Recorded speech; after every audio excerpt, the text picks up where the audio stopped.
Okay, good afternoon. My name is Amanda Rivera. I'm the hearing examiner presiding over today's case.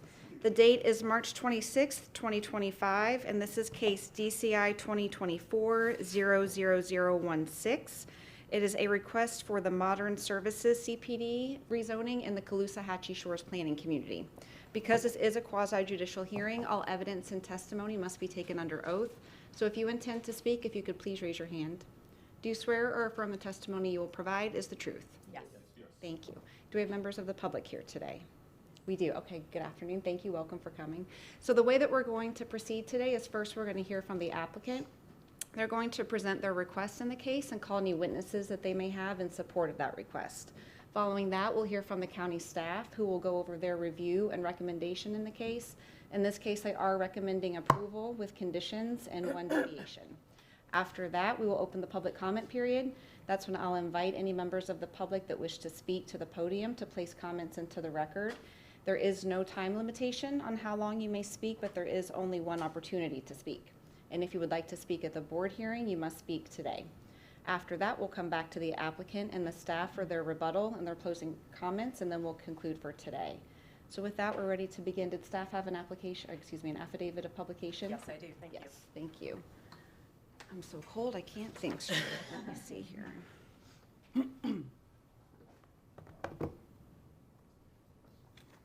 Okay, yeah, so that will be Staff Exhibit 2. Staff Exhibit 1 was the staff report. Good afternoon. Good afternoon.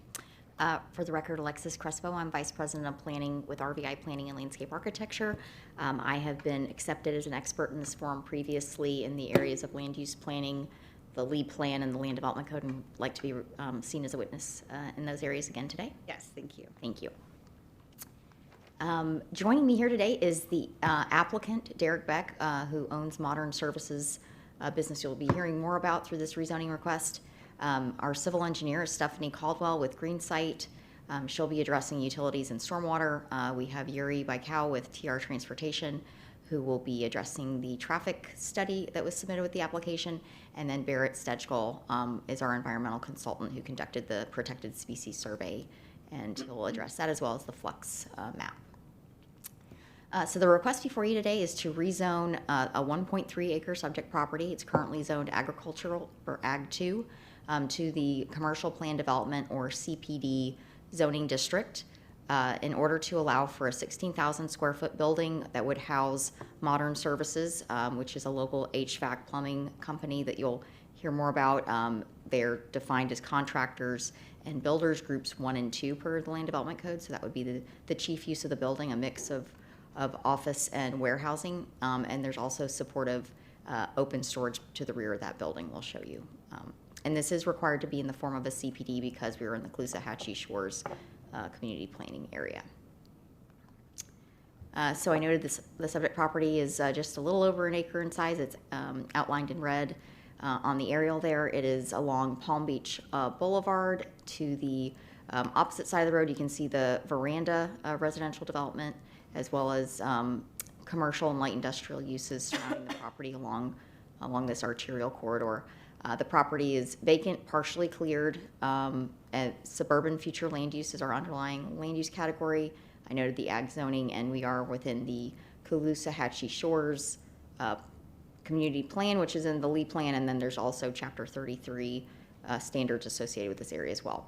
I'll note we are not within the State Road 80 corridor of this overlay. You'd think we might be just because we're right on State Road 80, but that turns out to be just a very narrow segment of the road, and we are outside of that. We're also not within the Olga overlay that is subject to this plan, so it's just the standard community plan requirements.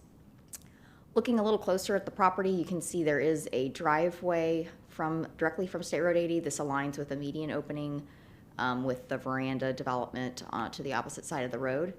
We have FPL properties to our north as well as to our east. So these are zoned as part of the overall FPL facility that's further to our west. And then this parcel is actually still zoned ag, but under their ownership. The properties to our west are developed, as you can see from this aerial. It's automotive repair is the immediately adjacent neighbor, and then you've got some storage and other type businesses along the corridor. Our future land use, we are within the suburban future land use category, as is the category for predominantly for this area of the county. It does allow for a mix of uses, including the proposed commercial uses and CPD being requested. Our underlying zoning, as noted, is Ag 2. There's some remnant Ag 2 within the areas you can see in green. We abut conventionally zoned commercial on the west side, and then, as noted, the FPL property is still under Ag to our immediate east. That you can just see, though, from this map that over time the zonings have transitioned to commercial, where those properties directly abut State Road 80, because it is, again, an arterial state maintained roadway, lots of trip traffic every day, an ideal location for new businesses, etc. Is the property to the east that's FPL, it just wasn't included with the CFPD for the FPL property to the north? Correct. And Mr. Beck did reach out to them to see if they were open to selling that property to him, and did not receive a response. So we're not sure what their plans are for it, but it was not included within that PD they own. So our zoning request is to allow for the construction of the new headquarters for Modern Services. They are, again, a locally owned HVAC, electrical, plumbing, and refrigeration company. They are, Derek Beck is based his business in Fort Myers. He's off Luckett Road now. He's leasing space there, and this will allow him to purchase a property, build a forever home, if you will, for his business, and allow him to expand as it is rapidly growing. He's about 100 employees now, and this will allow extra room to grow. The building would contain about 4,000 square feet of office space. The balance of 12,000 square foot would be just indoor warehousing, where some of this equipment and parts and things associated with the business would be stored. To the rear of the building is where there will be outdoor storage of some vehicles and equipment. His employees take their fleet trucks home or vans home with them in the evening, so this would just be additional overflow vehicles or spare vehicles that they have, and then some of their equipment that they use for different repairs. And that would be to the rear of the building and screened in accordance with the supplementary standards in Chapter 34. The project does provide buffers and open space in compliance with the LDC. There's a slight error in the slide there. No preserve is required because of the size of the property. So we meet the 20% open space, and no preserve was required. I've kind of covered this. Modern Services, Mr. Beck is here if you have any questions about the nature of the business, but pleased to be able to bring local employment to this area as well as expand an existing business. I have another copy of this master concept plan if you'd like. I should have asked, you have a copy of your PowerPoint? Sorry. Yes, I should have. Thank you. So that would, the PowerPoint will be applicant exhibit 1. Thank you. And applicant exhibit 2 then would be the master concept plan. Thank you. And I did receive the 48-hour letter, so that was pre-labeled applicant exhibit A. Okay, thank you. Thank you. The proposed master concept plan is shown on the screen. We will have a single point of ingress egress to the project from Palm Beach Boulevard.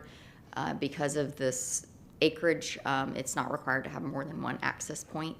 However, in coordination with staff through the sufficiency review process, we have provided for stub outs or potential future interconnects to the neighboring properties should they ever elect to connect to our site in order to gain access. We offered that to the automotive repair owner to the west. They were unresponsive to us as far as I'm aware, but we agreed to locate those on the MCP, and then there is a condition in the staff report related to the western interconnect. In terms of buffering, we have the 15-foot type D buffer along State Road 80, which will provide hedges as well as trees in order to screen views of the project from the roadway. We do have a 5-foot wide type A buffer between commercial uses to our west, and then no buffering is required to our north or to the east because those are agricultural lands that are undeveloped. However, as you can note on the master concept plan, we are preserving as much vegetation as possible around the perimeter as shown in that hatched.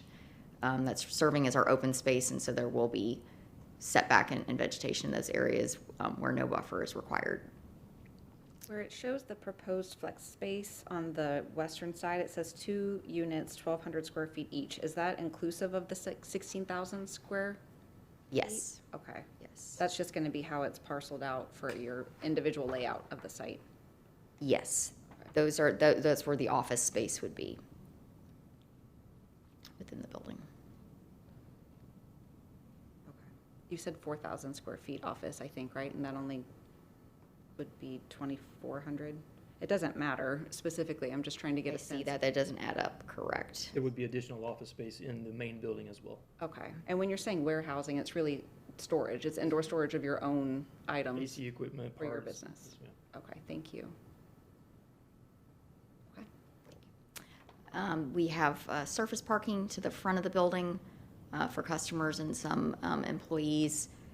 There's a drive aisle to provide access to the rear of the site along the edge of the building, and then the building's centrally located in order to maximize setbacks from the perimeter property lines, accommodate the buffers, and then also accommodate open space along the perimeters of the project. And those areas would contain stormwater management facilities, which Stephanie will touch on.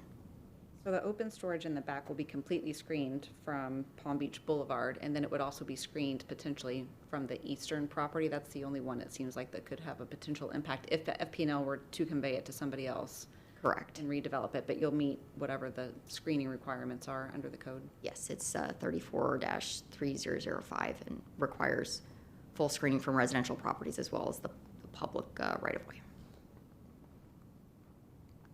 We are asking for one deviation, and that's for connection separation along Palm Beach Boulevard. It's 660 foot in an arterial roadway.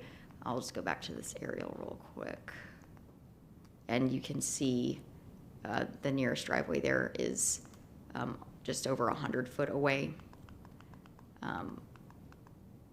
Yuri can address this in his testimony as well, but we do have staff recommendation of approval subject to transportation condition 4A, and that's to provide for the cross-access easement. So the intent here is once they come back and redevelop, as it would likely they would over time, that they will lose their access point and have to exercise that cross-access to have a safer point of ingress egress onto State Road 80 that also has that median cut to make full turning movements. And I assume the condition, it's limited to the western parcel because that's what's required under the code since it's commercially zoned now, but the master concept plan shows it to the east. So is there any intention to provide an access easement on the eastern side as well?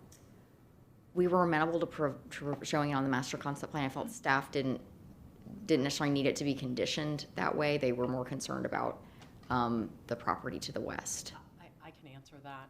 The property to the east is owned by FP&L. Right. And they, if in the future would to develop that, that's actually like a restricted access type of thing because it's community facilities.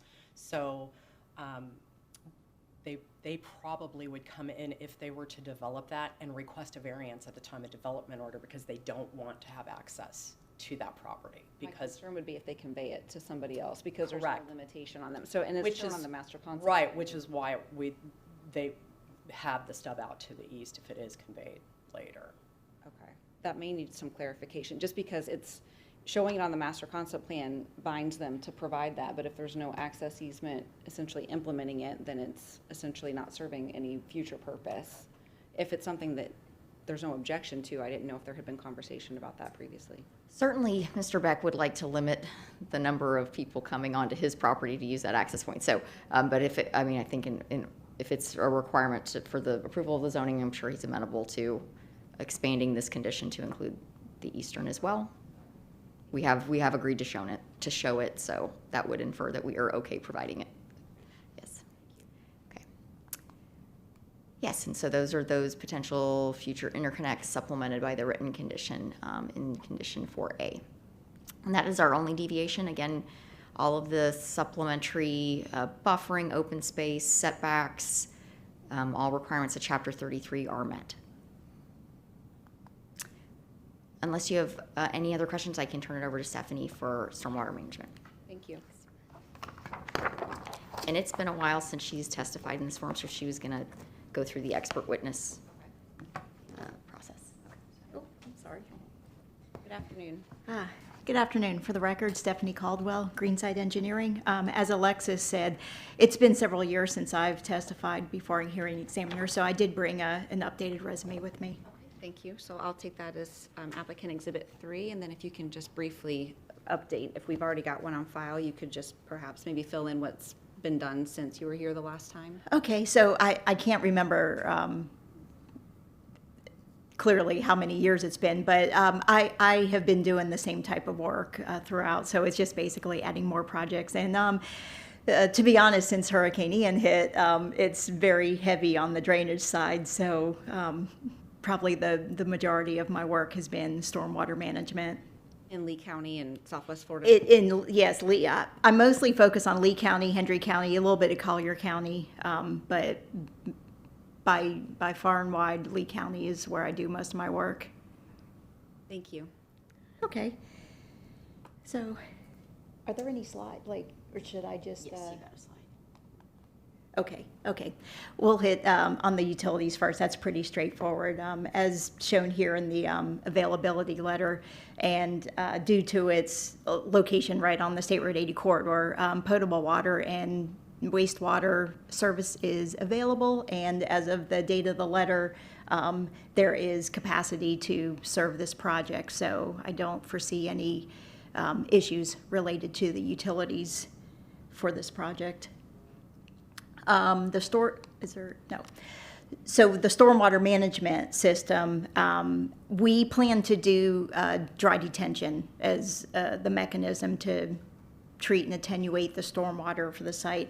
The Lee County's LIDAR elevations show, let me preface this by saying that as is mostly the case in Southwest Florida, the lands are pretty flat, but generally speaking, it slopes, some to the front towards State Road 80 and then some to the rear, back towards the FP&L easement. We decided it would be in our best interest to try to route everything to the north and discharge to the FP&L property. There is an established conveyance that I could see on the Lee County aerials that's on the FP&L property. Obviously, we'll have to coordinate with them since it's lands owned by them, but the property will use dry detention as its means to treat the stormwater. We will be required to install perimeter berms around the boundaries of the site to make sure that we are not discharging water onto our neighbors or otherwise adversely impacting them or disrupting historic flows, that kind of thing. So we're still now in the very preliminary stages, but obviously all that will have to be taken into consideration in order to satisfy Lee County through the development order process and Southwest Florida Water Management District regulations. So that is our intent at this point. I would like to add, and this is, again, something I wouldn't have touched on before Hurricane Ian hit, but in the homeowners and property owners I've met since then, I make a point of telling them, we have design storm events that we have to design to, and by all means, we will be designing to that, but that's not to say that some anomalous event like a Hurricane Ian, there's just no way to anticipate that or to design for that. So I always kind of put that caveat in there that, but as far as the regular design storms and FEMA regulations, we will be complying with those in our design. And you mentioned the Water Management District, but will you have to get an ERP given the size of the project? Actually, it'll be the 10-2 self-certification because of the size, because we're under 10 acres with less than 2 acres of impervious. But we still are required to abide by the South Florida Water Management District regulations. So I'll still have to go through all the calculations and the modeling to make sure that the project meets those criteria. But it's just submitting to FDEP Stormwater Division instead of South Florida Water Management District. Thank you. Okay, thank you, and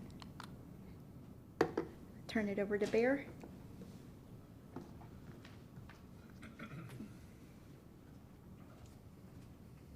Good afternoon. Good afternoon, how are you? I previously tendered as a witness in wetland and wildlife ecology, and I'd like to do the same. Yes, thank you. Don't have much to say, but I have done a species survey environmental assessment on the site. There were no species identified. There is an exotic infested wetland that you can see kind of right here in the middle of the property. It's a low-lying area that exists less than half an acre. We have not had a formal wetland determination out there, but obviously we will do that prior to development.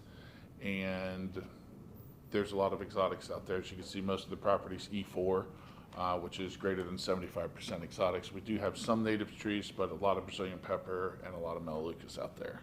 And that's all I've got to say today. The Any wetlands questions? Well, yeah, because you're on the coastal high also, and the wetland seems to go right kind of in the middle of the property. So what kind of? We'll go through the jurisdictional determination process, less than half an acre, no mitigation is required as long as it's isolated, which I don't anticipate to be any connection anywhere off-site. Because it's low quality. Yes, ma'am. Thank you. Yes, ma'am.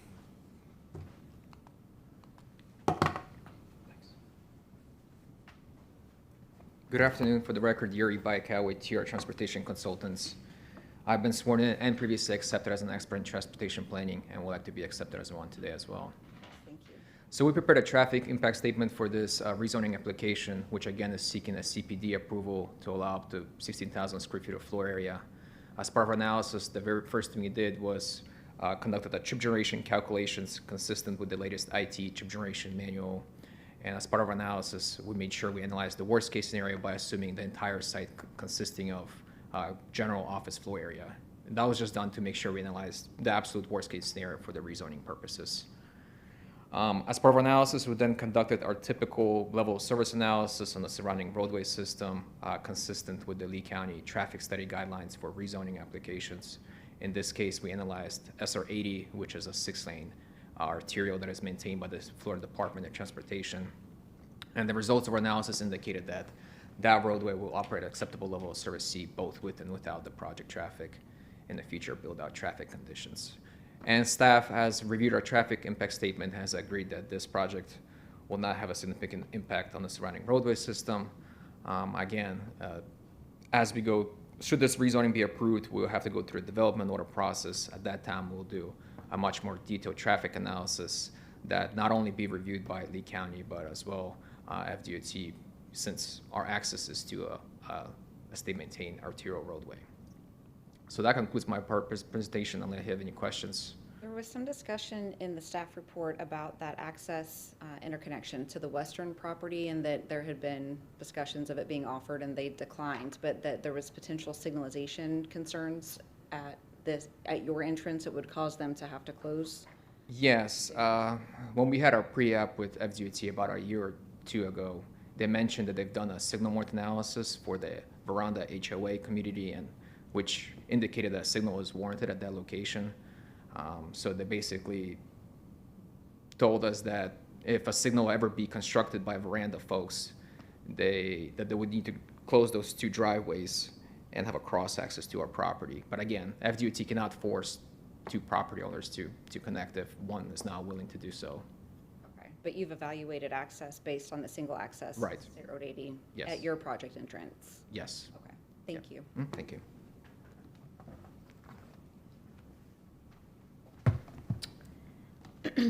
Again, Alexis Crespo. I will just wrap up with consistency with the Lee Plan and Land Development Code.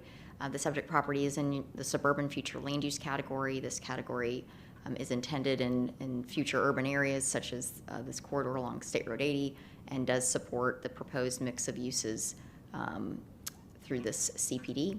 In terms of development location and timing under objectives 2.1 and 2.2, again, there's infrastructure readily available to serve the site. The site's been impacted over the years and really isolated in terms of its environmental quality. The lands around it have been developed largely with commercial and light industrial uses, so this meets all of the intent of these objectives in terms of locating new growth in an appropriate location. Similarly, there's the infrastructure demonstrated through our application: water, sewer, roadway capacity, service by fire, EMS, and sheriff is all available in this area of the county. We've obtained our letter of availability for both water and sewer in compliance with standards 411 and 412, and there was capacity at that time to serve the project, and certainly we'll have to undergo that review again at the time of development order. We are consistent with all the applicable policies under the Caloosahatchee Shores Goal. Objective 21.2 specifically directs commercial uses within this planning community to certain areas, and it explicitly says suburban future land use along State Road 80 is one of the locations where new commercial uses can go. It must be in the form of a planned development, and hence the request before you today. Policy 6111, water management. Ms. Caldwell has walked you through the on-site stormwater management design, which will comply with all state criteria and will be further reviewed by Lee County as part of the DO stage as well. Policy 10132 relates to coastal high hazard area and wetlands. You kind of picked up on there's a potential wetland on the site, very low quality, we believe easily mitigated and permitted through the district. We have condition 3A in the staff report that specifically addresses consistency with this policy. So it basically says we must get the permit. If we do not get the permit to impact and mitigate this wetland, then we basically come back with a revised plan to avoid the wetlands. So that's been the county's general approach to application of that policy in relation to commercial projects. And we're obviously in agreement with that condition. And then lastly, policy 125.1.2, again, we will have on-site dry detention to hold the water so that it meets all water quality standards before it leaves the site. And as Ms. Caldwell noted, she will have to demonstrate those calculations as part of the 10-2 permitting process. In terms of decision-making criteria, we are in agreement with your staff that the proposed CPD meets all the appropriate and applicable criteria for plan developments in 34-145. It is compatible with the existing and planned uses in the surrounding area, again, largely commercial uses along the north side of the State Road 80 corridor in this area. It's arterial roadway that would support uses such as this. I'll note also there's a lot of growth and activity occurring in eastern Lee County. To locate a larger employer in this area will help maybe reduce vehicle miles traveled going into the urban areas. So I think it's a benefit from that point as well, bringing employment closer to the employees. There's sufficient access to support the proposed development and also capacity on the transportation facilities supporting the area.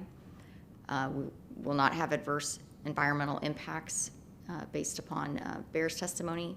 We will be served by urban services that are existing in the area at current time. The proposed commercial use is again appropriate along this corridor. We are in agreement with the conditions imposed by staff to protect the public interest, and we have one deviation with that is conditioned for approval and related to that access point, which will require further evaluation by DOT at the time of development order. So to conclude, we do enjoy your staff's recommendation of approval. We're in agreement with the staff report and all conditions as outlined in our 48-hour letter. The proposed CPD is consistent with the Lee plan. It's addresses the need for employment and locating new growth into urbanized areas with infrastructure, and will be compatible with the surrounding land uses along the corridor. And we're happy to answer any other questions you may have. The only other one, the 21.2 talks a lot about the locational standards of commercial uses, but also really targeting uses that provide some service to the area residents. I assume here that's exactly, you're doing home service work, it sounds like. You touched on it a little bit, but it sounds like it's home. I assumed it was residential, but I needed to clarify that. Okay, thank you. It actually is both commercial and residential. Businesses that will be, or homes that will be served by the business. So that's a good point. Not only bringing employment out here, but bringing services to all the rooftops that are going out east. Thank you. Thank you. I'm ready for staff whenever you're ready.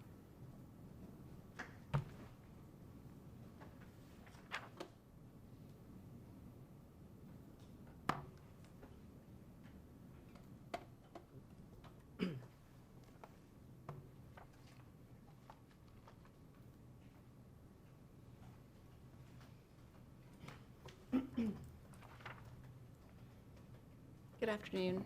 Good afternoon, Madam Hearing Examiner. For the record, Mary Sue Groth, Senior Planner with the Department of Community Development and Zoning Section.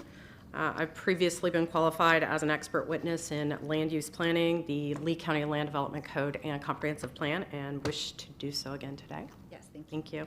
I do have a copy of my PowerPoint for you. Thank you. That will be Staff Exhibit 3.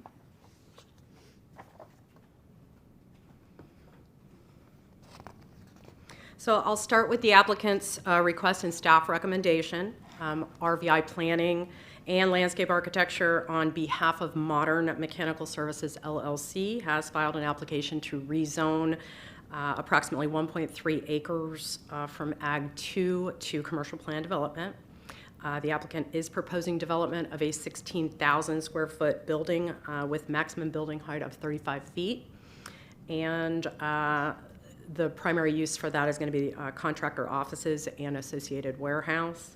Applicant has requested one deviation from LDC section 10285, and staff does recommend approval with conditions of the request. A little background on the property. It is located at 11550 and 11570 State Road 80, also known as Palm Beach Boulevard, and consists of 2 strap numbers within the Caloosahatchee Shores Community Plan area. The property is within the suburban land use, future land use category, and is currently zoned Ag 2. And a little character of the area, the property is located east of Interstate 75 and west of Wildwood Lane. Its properties to the north are zoned commercial facilities plan development for the Florida Power and Light Veranda Transmission Substation.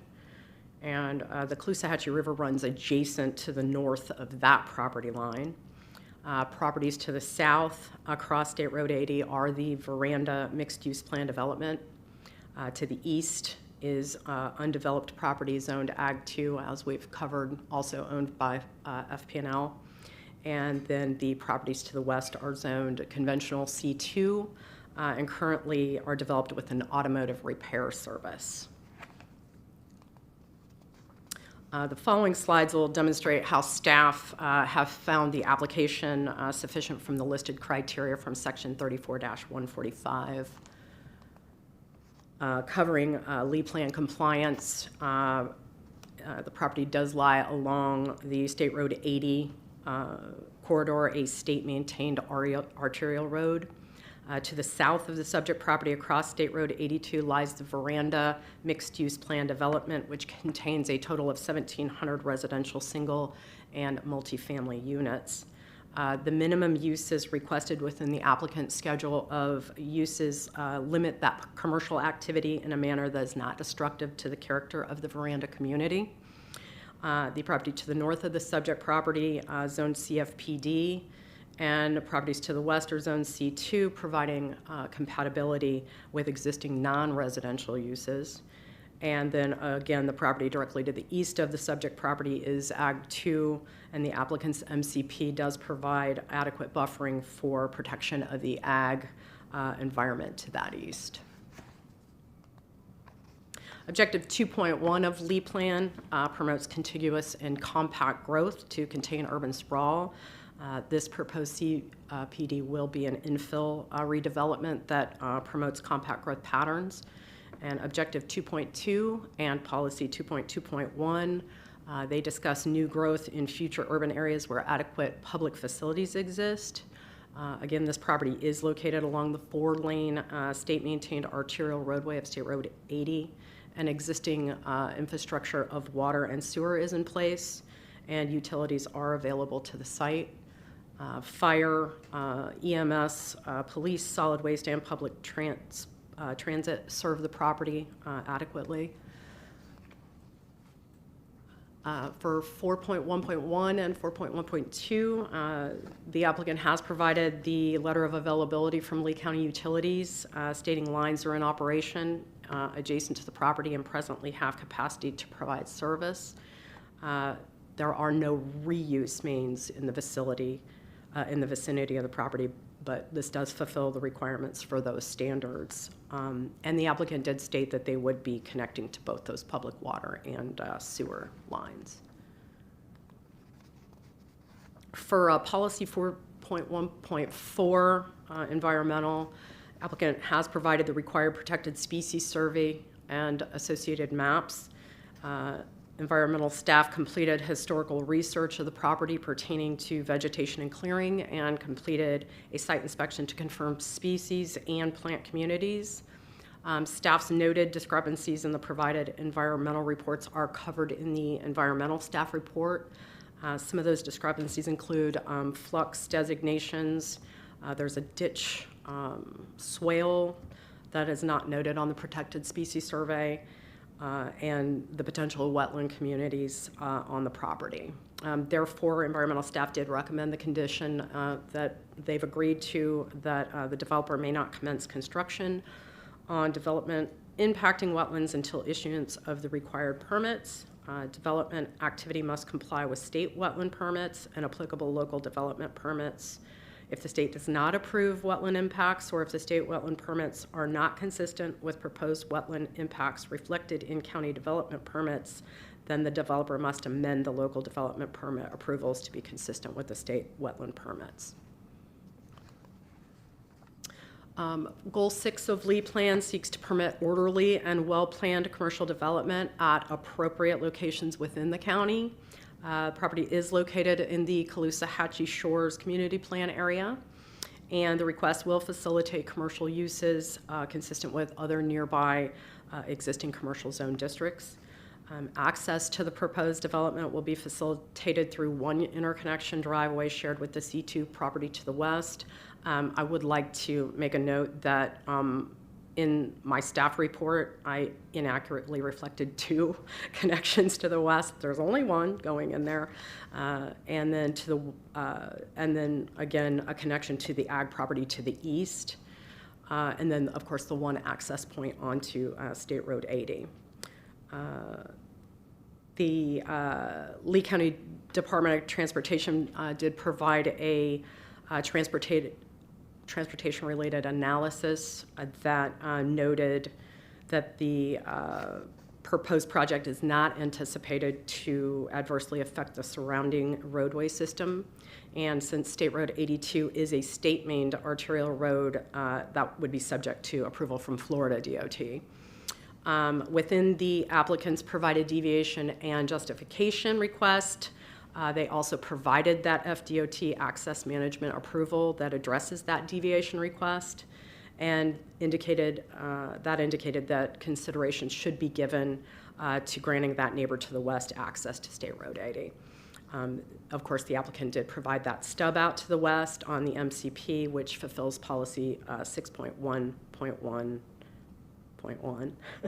And staff approved deviation 1 for connection separation with the condition that prior to the issuance of a development order, a cross-access easement extending to the abutting property to the west must be depicted on the development order plans.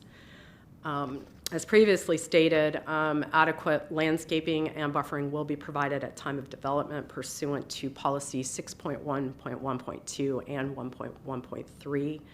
And again, urban services such as potable water, sanitary sewer, fire, EMS, and police protection, along with public transit, are available to serve the development, fulfilling 6.1.1.4. As previously stated, the subject property is located in the Caloosahatchee Shores Community Plan area, established by LEAD Plan Goal 21. That goal is to protect the existing character, natural resources, and quality of life in the Caloosahatchee Shores Community Plan. The applicant held the required public information meeting on January 3rd, 2025, and provided the required documentation summarizing the meeting in compliance with LDC Section 33-1401, and consistent with Policy 21.1.1. The applicant indicated that the CPD will comply with all of the required landscaping, signage, and architectural standards. Objective 21.2 for commercial land uses in the Caloosahatchee Shores planning community That promotes for commercial uses along the State Road 80 corridor overlay, the Veranda Boulevard commercial nodes, and suburban future land use category adjacent to State Road 80.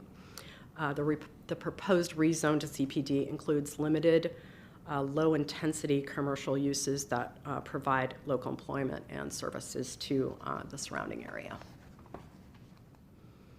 For Goal 61 of LEAD Plan is to provide sufficient performance and/or design standards for development protective of the function of natural drainage systems.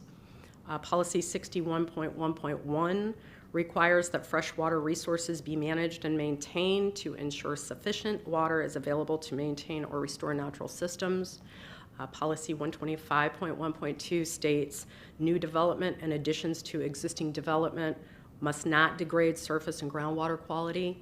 As the applicant has indicated in their presentation, the CPD will obtain the required approvals from the South Florida Water Management District, and they'll ensure water quality, storage, and attenuation standards are met, and the development will be designed to maintain historical flow of drainage while ensuring runoff is attenuated at acceptable discharge rates.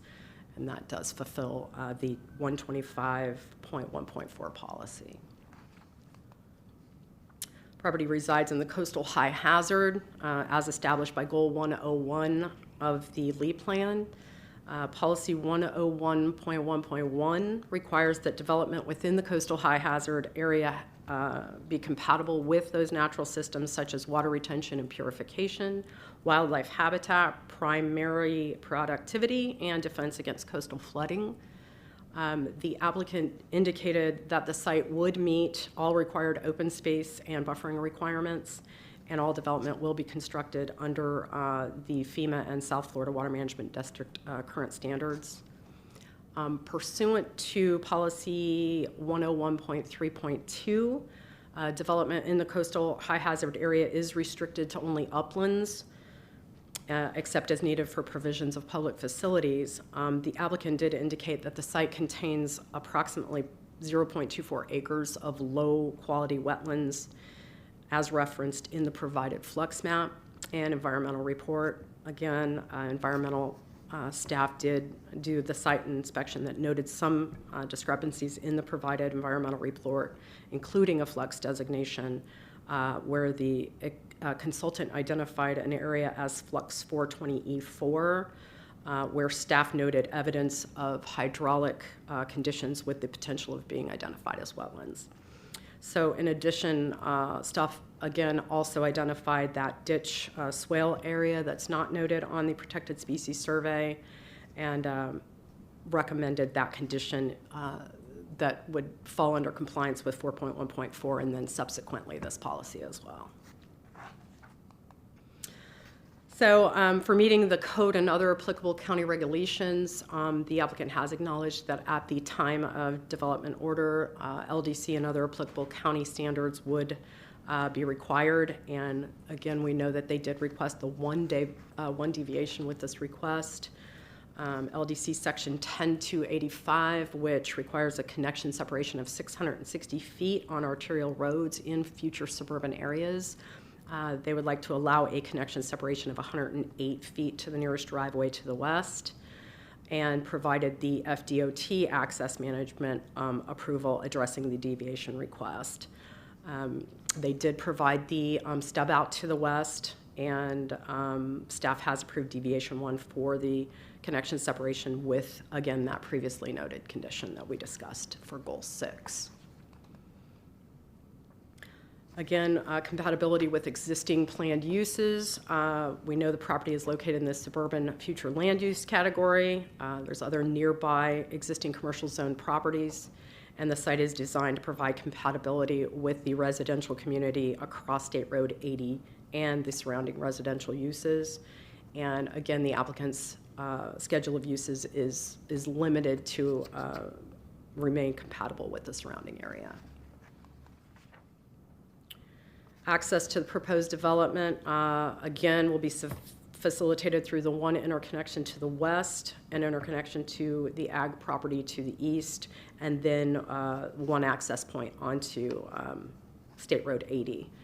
That's sufficient for this development intensity.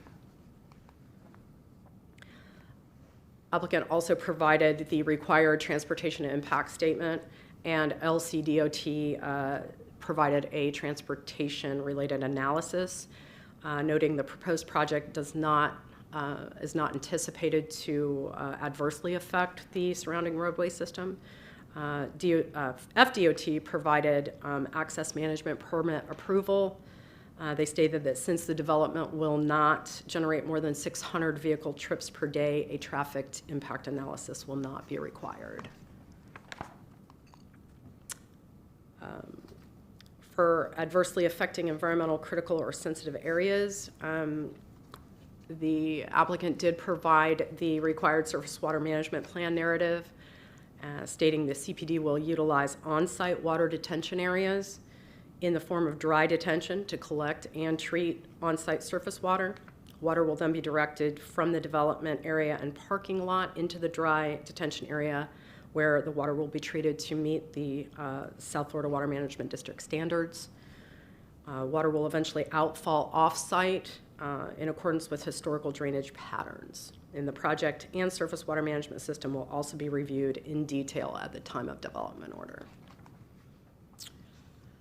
As we covered in policy 4.1.4, the applicant provided the required protected species survey and affiliated maps, and staff noted discrepancies that were provided in the environmental report.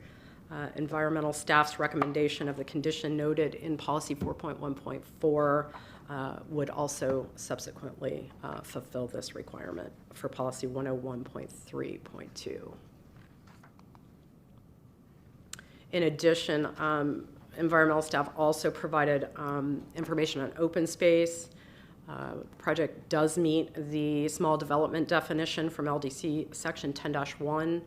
LDC section 10-415A requires the applicant to provide 20% open space for small commercial projects, and the total required open space is 11,325 square feet, or 0.26 acres, and they are providing that on their master concept plan. Therefore, no additional conditions were applied for that.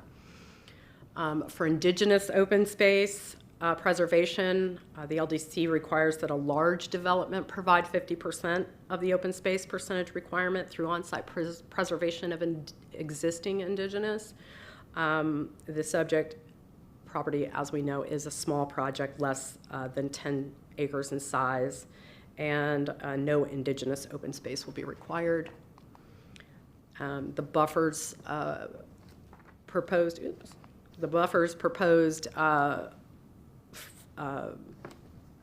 are listed as such. The north property line abuts a commercial facilities plan development, but as of now, it looks to be used as agriculture, so agriculture use is not going to require a buffer. The south property line abuts the right-of-way for State Road 80, and pursuant to LDC section 10416, commercial uses are being proposed adjacent to a right-of-way. A type D buffer is required. To the west, again, commercial uses, so a type A buffer. And then to the east, again, to that ag property is not going to require a buffer. For urban services, the property is served by Lee County Utilities, the Norfolk Myers Shores Fire Protection and Rescue, and the Lee County Sheriff's Office, in addition to public transit schools and parks. And again, the property is located within the suburban future land use category with other nearby existing commercial zoned properties. The site has been designed to provide compatibility with the residential uses across State Road 80. And again, the applicant's limited schedule of uses are all compatible with the surrounding area. So the applicant's provided master concept plan is compatible with the surrounding area and limited schedule of uses, and staff recommended conditions will protect the public's interest as it relates to impacts generated by the request. And then, as we previously discussed, the one deviation request from LDC section 10285 Staff has recommended approval with conditions. The deviation as conditioned enhances the achievement of the objectives of the plan development and preserves and promotes the general intent of the code to protect the public health, safety, and welfare. So in conclusion, the request meets the review criteria established in LDC section 34-145. Therefore, staff does recommend approval of the applicant's request with the listed conditions. Thank you. Thank The you. applicant have any questions of staff? No. Okay, thank you. At that time, we'll call forward the cards that I have for public comment. The first card that I have is for Dini Segura.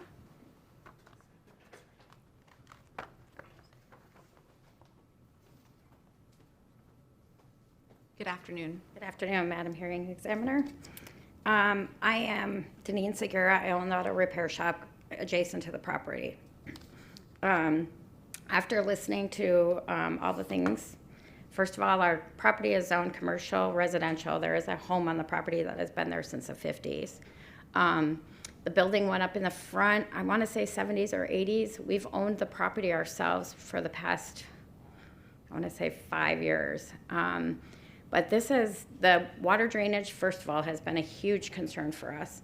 In the back that you see there, the ditch that they're talking about, or the canal, or where they're planning on putting on the north side, their drainage, there's no possible way. I mean, there's water. We haven't had rain in how long? I have no water in my ditches in the front, and that back there is like lakefront.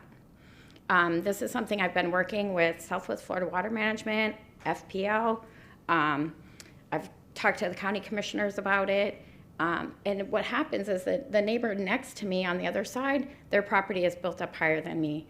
If it comes in and FEMA says they have to build up 11.5 feet, I'm now at a river in the middle. The water comes off the road, comes down the property, and then I got the water filling up in the back. FPL is putting in the back there, their substation for the veranda, and in doing so, they have put a road there. Now that road is high. I didn't realize a road on my paper on the one that I was going to show you, but I just did a black and white print of the current situation back there. And if it's not something that gets addressed, it's frustrating because we're just small business owners, and we don't have the facilities to take care of everything. So that's my biggest concern is the stormwater detention, where it's going to go. From what I understood is they had to put a water retainage pond on the property. They had to do swells, they had to do something. But if it's going on the north side, there's no way. And then previously Dollar General was looking to go in there, and they were going to send it out to the front, to the south side, into the ditches. If you ever drive down Palm Beach Boulevard during storm season, those ditches are overflowing. That water is not moving. So right now, I'm working with Southwest Florida Water Management, actually the Department of Environmental Protection. I've contacted them, FPL, and we're trying to, there's a permit for the substation going through right now, and there's supposed to be covers, but they're not cleaning out the ditch. And properties have encroached, and that ditch is, I'm sure, filled because it's never been cleaned out or taken care of. So that's my biggest concern. I don't have a problem with change, but when that change is going to affect me and flood me, which I've already, had with Ian, that's a problem. So, because those businesses, those three that are zoned, they're saying C2, which is mixed use, because the one next to me used to have a house in the middle of it that was taken down. And then you'll talk to Savannah from General Memorials. They're still on the property at 11420, and they have the same concern. And it was brought up in the last meeting where it was a zoning meeting as well, and it's not addressed. So this has become our concern. The sewer, I don't know that there's sewer there because we all have septics. So that I don't know if they have to bring it across, but currently on that property, 11520, I know behind the house that's existing there, it does have a sewer system. The other thing, the traffic, they don't have to have a traffic shutdown lane where honestly, do I want to share the property with them? No, and it's not for any other reason except currently a lot of our customers are older. when they drive in one driveway and out the other. They're not gonna have concerns with someone coming out of their property. It's an accident waiting to happen in my book. Let's see what else I had. The rear parking, I mean, I don't have a problem with that. We park cars in the back anyway, but I do want to let them know there is residential and the house is active. So there's somebody currently staying in there right now. Where is that located? It's right here. So this is commercial residential. So this is the building. This is the actual auto repair shop. This is the house behind it. So, and this back here, that's where, I'm gonna give you this because it has my notes on it, but it's hard to see because it's black and white. But this is how much water is currently sitting back there. And that's on the And north that's the side? north side. Okay. Yeah, so, and FPL, so what they have done is this road here, they put a road in to get to the substation. It sits up way higher, and my neighbor over here is higher. Now, if they build up, I mean, and if they're pouring water in there, it's gonna come right up. Thank So, you. I don't know what the resolution to that would be, but, my concern is it being there. I think that was it. I think that's all and then the only other question, I mean, I guess I can address y'all is the side, how is that gonna be? The buffer? Yeah, the buffers. What does the buffer consist of? They're showing on the plan a type A buffer, and I can ask them on rebuttal to explain what that means. In terms of Okay. plantings. And so the dry detention is, I don't know what dry detention is. So that's the other thing I would like to be addressed, but the water is an issue to me, and it will be an issue. Thank you. Thank you. For coming today. Okay, the other card I have is for Savannah Letter.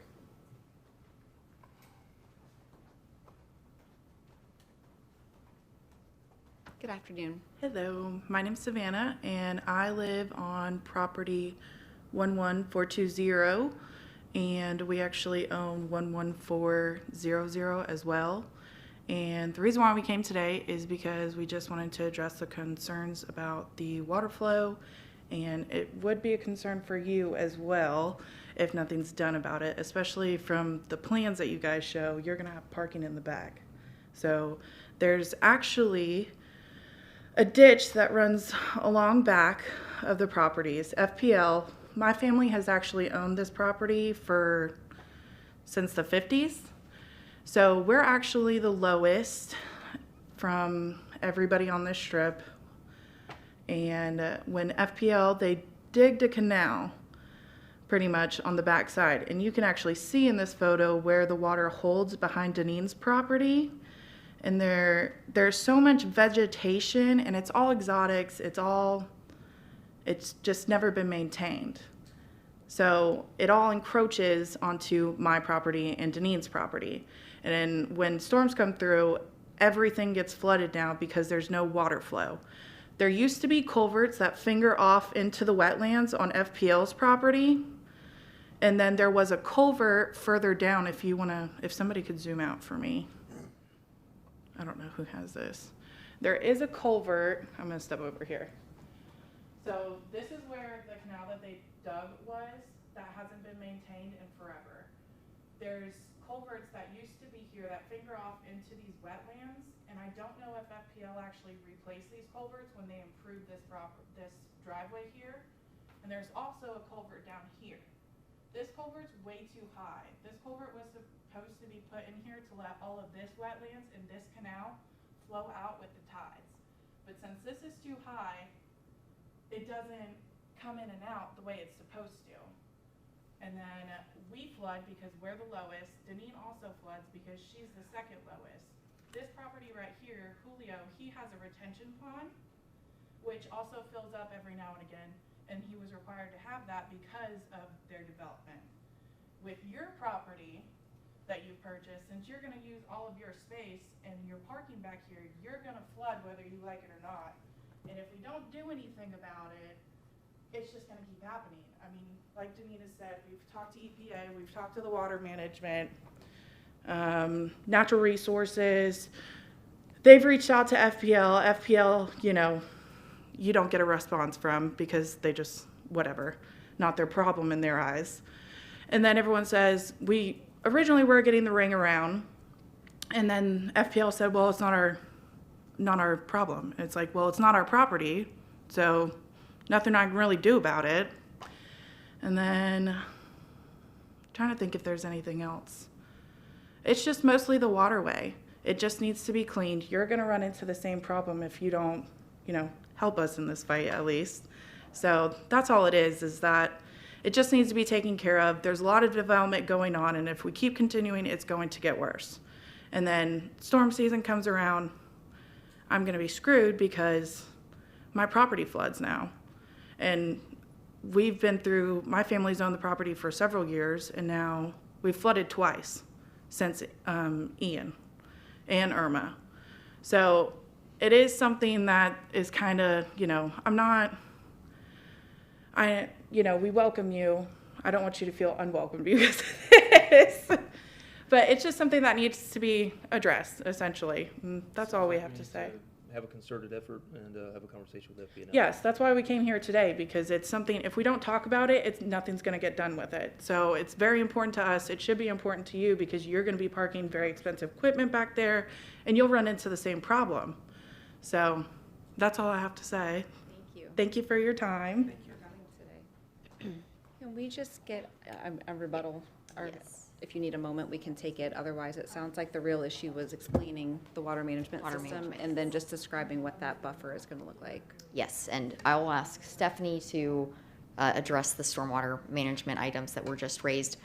If you could zoom in a little bit more to the property. I'll address, we will connect to Lee County Water and Sewer. There is sewer lines in Palm Beach Boulevard, which this can readily be connected to. Other uses in the area may still be on septic from before that infrastructure existed, but certainly this project will connect. In terms of the outdoor storage into the rear of the property, 34-3005 addresses screening of outdoor storage from residentially used property. We will have to have an 8-foot tall continuous visual screen around any outdoor storage area, which we'll fully comply with to address that residential use on the property. So that would apply even, it goes by use and not by zoning? It says use, yes, I just was able to look at it again. In terms of the buffer, because it's commercial zoning in that area, it's a 5-foot type A buffer with 4 trees per 100 linear feet. So there will be canopy trees planted along that shared property line. And we would note their property is used similarly. It is fairly intensive commercial use. There is outdoor storage even to the rear of their residence. So I think it'll be like to like in terms of how these interact with each other, though ours is being developed under the new, much more stringent codes in place. So there'll be certainly more buffering and screening and things like that. So I've addressed those 3 items that I heard, and I'll just ask Stephanie Caldwell to address the stormwater management. And we do appreciate the public's input on that. Again, Stephanie Caldwell, Greenside Engineering. And just to mirror what Alexis had talked about with respect to the utilities, that was my feeling also, that maybe those septic tanks predated the installation of the sewer line. But there is a requirement that if your project is located within a quarter mile of municipal service, you have to connect. So that kind of makes it a foregone conclusion that we would be connecting to the sewer in Palm Beach Boulevard. So with respect to the stormwater management and discussing this potential project or the proposed project specifically, we will be, so right now the drainage just sheet flows across the property. By implementing the dry detention area, we are slowing the rate and the quantity of discharge. So what we'll be discharging in the future condition will be less than what's happening right now. So I just wanted to throw that out there. I know that the public has expressed this need for a cooperative effort to solve this issue. But just to talk about Mr. Beck's project specifically, like if we're discharging 5 cubic feet per second now, like it'll probably be less than 1 cubic feet per second. So we won't be adding to the issue. We'll be making it a little bit better, but understanding if it's an overall area-wide issue that it may be a drop in the bucket, but we won't be making it worse because we're providing that dry detention as a means to hold that stormwater and to slowly in a controlled manner release it to the ditch. And speaking of outfalling to the north, I did also want to say, once we get into the detailed design process, we will get detailed topo for along the north, along State Road 80, to allow us to make a more educated decision about where we want to discharge to. And maybe it will determine that discharging to State Road 80 would be preferable. But at this point in time during the rezoning exercise, everything's conceptual. So, that's kind of where it stands. And like, I just wanted to say that we will be doing more work and getting more concrete data on the elevations so that we can make an informed decision on how to proceed. And then I think the last thing I had here, explaining dry detention area. So dry detention is a shallow system that is typically used for small projects like this because we don't have enough room to put a lake like maybe Veranda has with all the real estate they have. So for these small commercial projects, dry detention is pretty typical. So you've got your groundwater is at a certain elevation. The bottom of our dry detention has to be a foot above that. So the intent is that it will remain dry during the dry season. It'll hold water during the rainy season when it rains every day, but hopefully the other 7 or 8 months of year, it will just be a grass depression. I'm anticipating it may be like 2 feet deep, so it's supposed to just kind of blend in with the green areas. We are anticipating having a control structure, to discharge to the north if we find that that's the preferable route. So, and like I said, it will be a much reduced amount of discharge going to that FP&L ditch than what it probably does right now, because we've got the means to control the release of it rather than it just kind of, willy-nilly heading towards the ditch through overland flow. I'm trying to think of what else. Like I said, it'll be a couple feet deep, 3 to 1 side slope so that it can be mowed. So it's, just basically a shallow depression in the ground that is just meant to retain.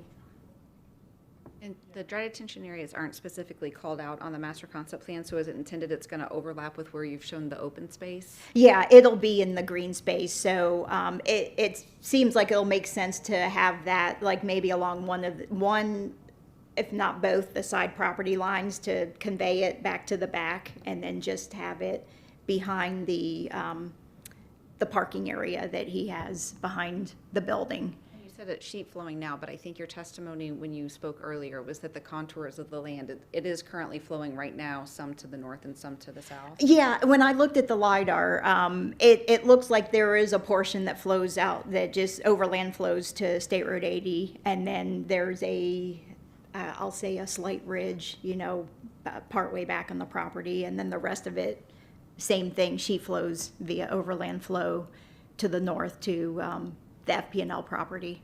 And so even though you don't have to get an ERP for it, you do have to meet the design standards, which means, that's what you're describing earlier, I think, is that you're going to have to control the flow of the water, and you'll have directional capabilities to send it whichever way your data shows that it needs to go. Yes, absolutely. So the design of that control structure is going to be in a way to limit our discharge, and every watershed in Lee County has an allowable discharge limit. So we will be have to maintain that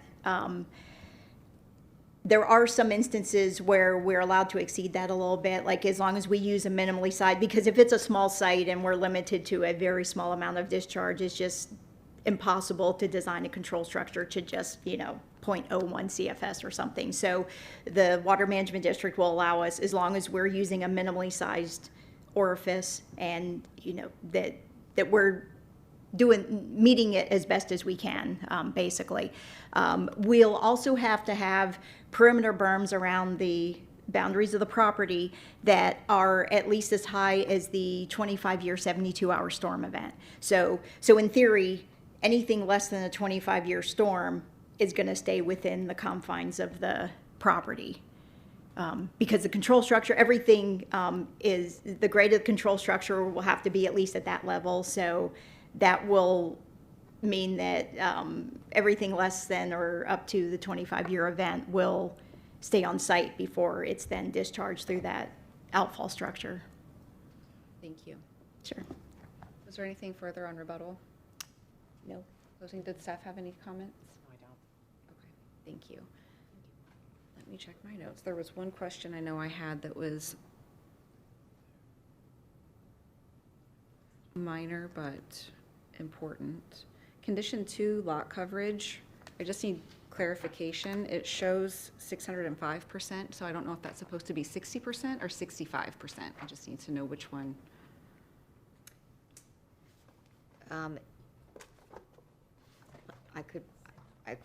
We would like it to be 65%. Okay. I can pull my application submittal materials. In Lee County, that's only the area encumbered by building area, so we certainly will be less than the maximum, so it's not an issue if you're more comfortable with the 60. I didn't have, I just obviously, yeah. 5 was an error, and on attachment F, on the proposed schedule of uses, it showed 60, but then since 5 was there, I didn't know if somewhere through the process it got changed to 65 and just didn't get updated, so I just needed clarification. And I can leave the record open if we need to, if you need to discuss after the fact. Yeah. Are you? We would request it be 65% maximum lot coverage Just to provide flexibility. Okay, because, and again, just because 60 was what was shown, so I wasn't sure. Okay, so that needs to be changed to 65. Although we're back to 60, are you okay with 60? Okay, we're okay with 60. That is what we asked for in our submittal, so that would be, apologies for that. I do have 605 in there, don't I? We'll take 600. You It's up to you guys, but Hard to do. Yeah, then you're gonna have drainage problems. maybe a little. Okay.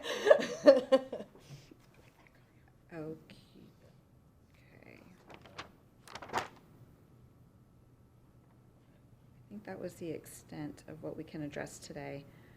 Okay, and I don't think there are any other reasons to keep the record open, so I think we're closed on that. So I will be issuing a recommendation in the case, and if you spoke today, you'll receive a copy of that as well as the hearing date for when this goes to the board for the final hearing. And I do appreciate everyone coming today. It sounds like everyone's in the room, so maybe there's some conversations that can be had off the record to help solve what sounds like it's a more regional issue than just isolated to this request. So thank you everyone for coming. Thank you for the thoroughness of both of your presentations. It was very helpful, and have a good day and stay well. Thank you. Thank you.